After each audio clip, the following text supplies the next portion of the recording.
پیارے نبی کی امال کے ذریعے بخشش کی گواہی۔ حضرت عبد الرحمن بن سمرہ بیان کرتے ہیں کہ ایک دن حضور اکرم صلی اللہ علیہ وسلم ہمارے پاس تشریف لائے اور فرمایا، میں نے آج کی رات عجیب و غریب چیزیں دیکھی ہیں، کیا میں وہ تمہیں نہ بتلاؤ ہے؟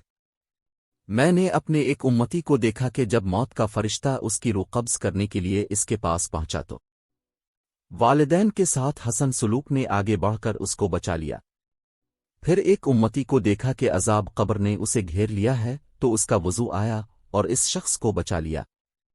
پھر ایک امتی کو دیکھا کہ جسے شیاطین نے گھیر لیا تھا، پھر اللہ تعالیٰ کا ذکر آیا اور اس نے شیاطین سے بچا لیا۔ پھر ایک امتی کو دیکھا کہ جسے عذاب دینے والے فرشتوں نے گھیر رکھا ہے، لیکن نماز نے ان کے عذاب سے اس کو بچا لیا۔ پھر ایک امتی کو دیکھا کہ ایک شخص مارے پیاس کے زبان نکالے پھر رہا ہے، اور وہ جس حوض پہ جاتا ہے ناکام لوٹا دیا جاتا ہے،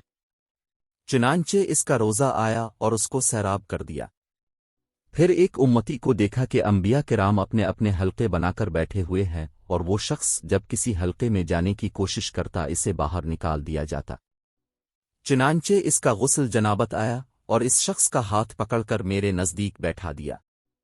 پھر ایک امتی کو دیکھا کہ اس کے چاروں اطراف تاریکی ہی تاریکی ہے، جس کے باعث وہ حیران و پریشان تھا کہ اس کا حج و عمرہ آیا اور اس کو تاریکی سے نکال کر نور میں داخل کر دیا۔ پھر ایک امتی کو دیکھا کہ وہ ہاتھ کے اشاروں سے آگ کی لپٹوں کو روک رہا تھا کہ منہ نہ جلے، چنانچہ اس کا صدقہ آیا اور اس کی حفاظت کی۔ پھر ایک امتی کو دیکھا کہ ملائکہ عذاب نے اس کے ہر عضو کو اپنی گرفت میں لے رکھا ہے، لیکن دعوت تبلیغ نے ان سے بچا کر رحمت ملائکہ سے ملا دیا۔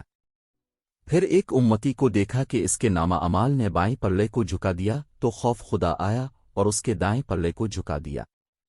پھر ایک امتی کو دیکھا کہ اس کی ترازو نامہ اعمال سے ہلکی پھلکی رہ گئی، تو اس کے پاس وہ بچے آ گئے جو بچپن میں مر گئے تھے،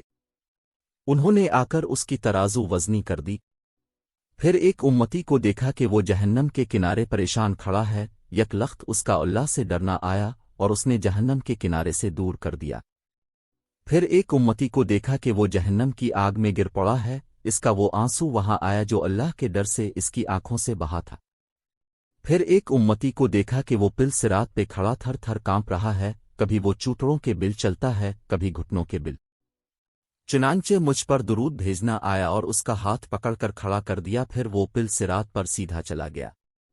پھر ایک امتی کو دیکھا کہ وہ جنت کے دروازے پر کھڑا ہے، لیکن دروازے بند کر دیے گئے تو اچانک کلمہ شہادت آیا اور اس پر دروازے کھول دیے گئے اور اس کو جنت میں داخل کر دیا گیا۔